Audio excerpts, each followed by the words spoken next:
নমস্কার বন্ধুরা, সবাইকে সোমাদা হোমকুকে স্বাগত। আবার চলে এলাম নতুন একটা রেসিপি নিয়ে, মাশরুম বিরিয়ানি। খেতে দারুণ হয় এই বিরিয়ানি এবং রান্না করাও খুবই সহজ। এটা ভেজ বিরিয়ানি, কিন্তু খেতে একদম ননভেজ বিরিয়ানির মতনই লাগে। আসলে মাশরুম ভেজ হলেও এর টেস্ট অনেকটাই ননভেজের মতো। আমি যেইভাবে এই বিরিয়ানিটা বানাচ্ছি, আপনারাও বাড়িতে একবার বানিয়ে ট্রাই করবেন, দেখবেন সত্যিই অসাধারণ লাগে খেতে। আর জানাতে ভুলবেন না কেমন হলো। দেখে নিন কিভাবে বানিয়ে নিচ্ছে, আর ভিডিওটি স্কিপ না করে দেখার অনুরোধ রইল, যাতে আপনারা এরকম ঝরঝরে বিরিয়ানি বানিয়ে নিতে পারেন। এই বিরিয়ানি বানাবার জন্য আমি কয়েক রকমের ভেজিটেবলস নিয়েছি। আমি আলুগুলো চৌকো চৌকো করে কেটে নিয়েছি, আর নিয়েছি বিনস, গাজর, ক্যাপসিকাম, মটরশুঁটি। আর আমার লাগবে পুদিনা পাতা, ধনে পাতা আর কাঁচা লঙ্কা। মাশরুমটা কেটে নিয়েছি, বড় বড় মাশরুমগুলো 4 ভাগ করে নিয়েছি আর ছোটগুলো হাফ করে নিয়েছি। আর পেঁয়াজ ভেজে বেরেস্তা বানিয়ে নিয়েছি। বেরেস্তা বানানোর জন্য কম আঁচে ঘিয়ের মধ্যে পেঁয়াজ স্লাইস করে কুচিয়ে গোল্ডেন ব্রাউন করে ভেজে নিয়েছি। এবার একটা বাটিতে গরম দুধ নিয়েছি, ওর মধ্যে আমি স্যাফরন বা কেশর ভিজিয়ে দিচ্ছি। স্যাফরন দিলে বিরিয়ানির কালারটাও যেমন ভালো আসবে আর ফ্লেভারটাও খুব সুন্দর হবে। দুধে কেশরটা ভেজিয়ে আমি আধ ঘন্টার মতো রেখে দিচ্ছি। এবার গ্রেভি বানানোর জন্য একটা মশলা মিক্সচার বানিয়ে নিচ্ছি। তার জন্য প্রথমে টক দই নিয়েছি। দইয়ের মধ্যে একে একে দিয়ে দিচ্ছি লবণ, চিনি,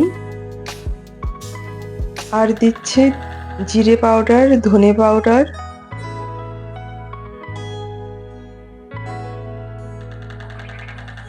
আর দিচ্ছি কাশ্মীরি লঙ্কার গুঁড়ো, আর অল্প একটু হলুদ গুঁড়ো, আর একটু দিয়ে দিচ্ছি বিরিয়ানি মশলার গুঁড়ো।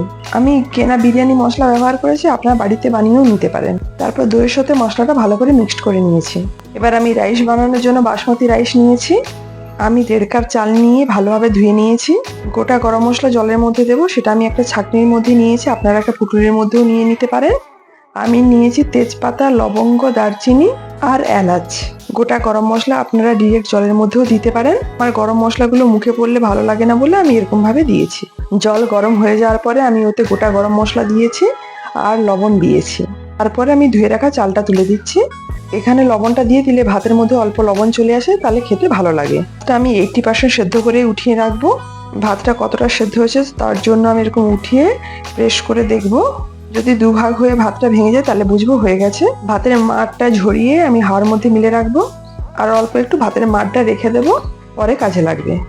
মাশরুমটা বানানোর জন্য আমি কড়াইতে তেল নিয়েছি, তাতে গোটা জিরে ফোড়ন দিয়ে দিয়েছি। ফোড়নটা ভাজা হয়ে গেলে খুব সুন্দর একটা গন্ধ আসবে, তারপরে দিয়ে দিচ্ছি কাঁচা লঙ্কা আর পেঁয়াজ কুচি। যতটা ঝাল খাবেন সেই বুঝে লঙ্কাটা দেবেন। তারপর দিয়ে দিচ্ছি পরিমাণ মতো আদা বাটা আর রসুন বাটা। এবার আদা রসুনটা দেওয়ার পরে খুব ভালোভাবে কষিয়ে নেব, যাতে আদা রসুনের গন্ধটা না থাকে। এবার দিয়ে দিচ্ছি কেটে রাখা আলু।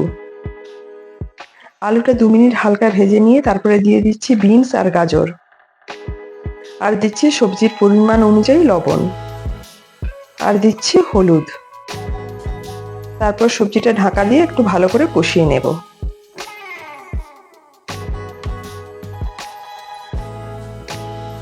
সবজিটা কষানো হয়ে গেছে, তারপরে দিয়ে দিচ্ছি ক্যাপসিকাম কুচি।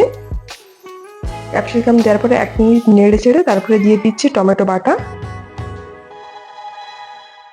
টমেটোটা সমস্ত সবজির সাথে ভালোভাবে মাখিয়ে নিয়ে ঢাকা দিয়ে একটু কষিয়ে নেব, আর দিচ্ছি অল্প একটু লবণ, যাতে টমেটোটা ভালোভাবে কষানো যায়।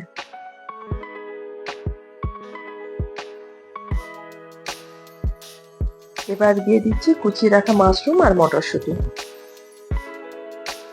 মাশরুমের পরিমাণ অনুযায়ী লবণ দিয়ে ভালোভাবে ঢাকা দিয়ে কষিয়ে নেব। ঢাকা দিয়ে কষিয়ে নিলে মাশরুম থেকে অনেকটা জল ছেড়ে চলে আসে। এই অবস্থাতে আমি দিয়ে দিচ্ছি আগের থেকে ভালো করে ফেটিয়ে রাখা মশলা দই। দইটা মেশানোর সময় কম আঁচে দইটা মেশাতে হবে, আর কন্টিনিউয়াসলি সাথে সাথে নাড়তে হবে। তারপর ঢাকা দিয়ে বেশ কিছুক্ষণ হতে দেব। মশলা থেকে তেলটা ছেড়ে এলে আমি ধনেপাতা কুচি ছড়িয়ে দিচ্ছি। তারপর ঢাকা দিয়ে আমি 2 মিনিট হতে দেব। মাশরুমের সবজি রেডি। এবার লেয়ার লেয়ার করে সাজিয়ে নেব। তার জন্য একটা হাঁড়ি নিয়েছি, তার মধ্যে অল্প একটু ঘি দিয়ে দিচ্ছি। হাতের সাহায্যে হাঁড়ির চারপাশটাকে একটু ভালো করে মাখিয়ে নিচ্ছি। প্রথমে আমি মাশরুমের মশলার লেয়ারটা দিচ্ছি।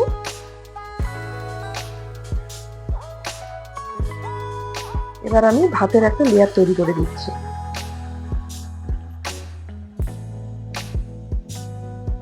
অল্প একটু বেরেস্তা ছড়িয়ে দিচ্ছি, তারপরে অল্প একটু বিরিয়ানি মশলা ছড়িয়ে দিচ্ছি, তারপর অল্প একটু ধনেপাতা আর পুদিনা পাতা ছড়িয়ে দিচ্ছি। এরকম ভাবে আরেকটা লেয়ার আমি বানিয়ে নিচ্ছি। বিরিয়ানি মশলা আপনারা বাড়িতে বানানোর জন্য বড় এলাচ, ছোট এলাচ, লবঙ্গ, দারচিনি, জায়ফল, জয়িত্রী, স্টার অ্যানিস, গোলমরিচ শুকনো খোলায় নেড়ে গুঁড়িয়ে নিতে হবে। উপরে ভাতের লেয়ারের উপরে আমি অল্প একটু ঘি ছড়িয়ে দিয়েছি, বেরেস্তা আর বিরিয়ানি মশলা ছড়িয়ে দিচ্ছি,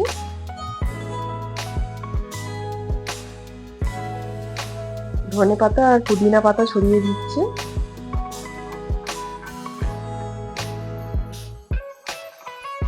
এবার দুধে ভেজানো কেশর বা স্যাফরনটা দিয়ে দিচ্ছি, আর দিচ্ছি অল্প একটু ভাতের মাড়, যাতে বিরিয়ানি বানানোর সময় মশলাটা নিচে না লেগে যায়।